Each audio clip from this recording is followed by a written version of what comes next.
jërë ngeen jëf mbokku info Actubuzz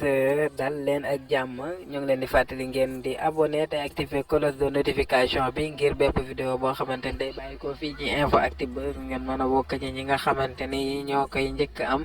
kon bu ko defee xam naa tey dañuy dellu ci TikTok jëlee fa xale bu jigéen bi nga xamante ni niñ ko indee woon keroog Aïssa Diallo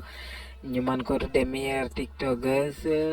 ci weeru juin bi ngir vidéo yu am solo yi nga xamante ni mu koy def. moom Aïssa Diallo nag nekk na nit boo xamante ni niñ ko xamee mu nekk villageois di def ay vidéo ci village bi nga xamante ni fa la nekk ñu am jàngat boo xamante ni def nañ ko ci rek am na ay nit ñoo xamante ni rus nañoo wax villageois lan wala ñuy am benn kerse bi ci di xam le ni ñoom ñii ci village yi lan dëkk moom nag mu nekk ku fier ci villageois bi nga xamante ni moom la doon bañ na ko ba di def ay vidéo ci àll bi ak ci taatu garab yi mu nekkit loo xamante ni jàngat la war a doon ci sénégalais yi.